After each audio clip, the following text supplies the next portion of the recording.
Voilà, nous sommes donc en présence de ton four alors. Oui. Ça, Et il s'appelle Mephistopheles. Donc les fours, souvent, ils ont les noms de leurs concepteurs. On donne par exemple four Hoffman ou des choses comme ça, c'est des noms des... Ou bien en Extrême-Orient, ils ont des noms un peu plus poétiques du genre four dragon, des choses comme ça, donc les Anagama, mais en japonais ou en coréen.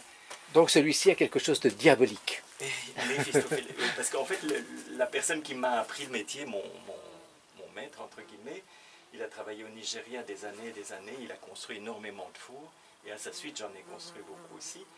Et les potiers au Nigeria l'appelaient le diable. Et son maître, à lui, l'a traduit en Mephistopheles. Et donc, en son honneur, les fours que j'ai... Les derniers fours que j'ai mis au point, c'est des fours comme ça. En fait, il y a un escalier, tu vois. Le foyer se trouve en contrebas. Et donc, je les ai nommés Mephistopheles.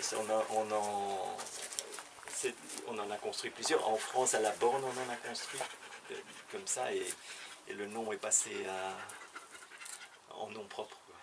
Est-ce qu'on peut dire aussi que le potier est proche finalement des 4 éléments fondamentaux, l'eau, la terre, l'air, le feu? Est-ce que tu retiendrais ça?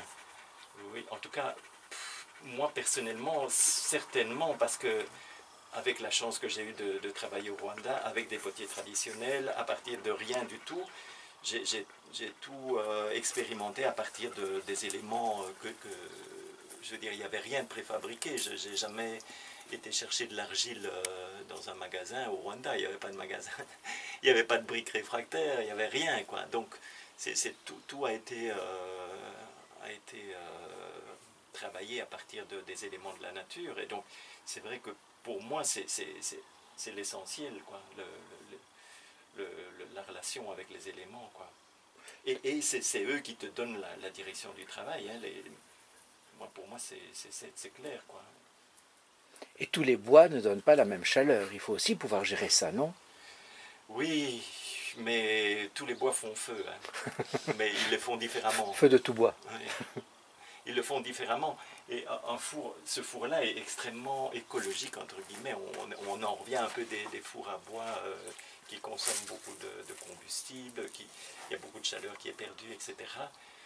En même temps, bon, voilà, ça fait partie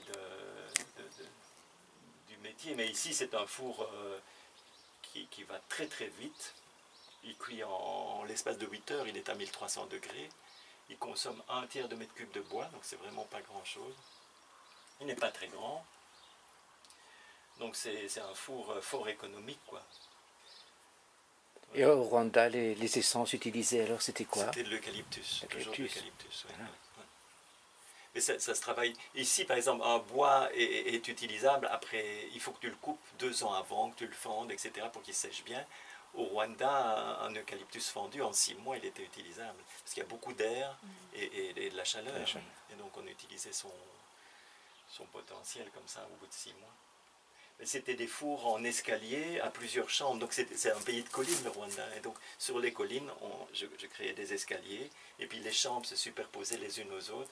Et donc, quand tu cuisais la première chambre, donc c'était des chambres beaucoup plus grandes que ça. Hein, ça, c'est 200 litres. Là-bas, c'était 8000 litres la chambre. Hein. Et donc, et c'était des fours à 4 chambres.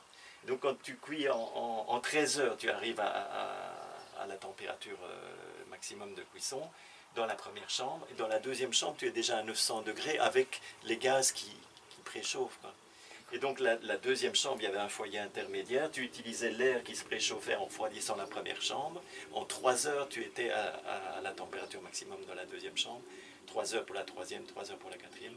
Et donc c'était extrêmement économique comme manière de cuire. Ce qui est important pour des pays où quand même l'espace est réduit. Quoi, hein. L'eucalyptus prenait les sommets des collines rocheuses et tout ça, donc c'était protégé. Quoi. On ne pouvait pas faire n'importe quoi. Tu l'utilises une fois par mois Quand je suis en production, oui, une fois par mois. Une fois par mois. Ouais. Mais ici, pendant 9 mois, j'ai écrit, donc je n'ai pas touché mon four pendant 9 mois.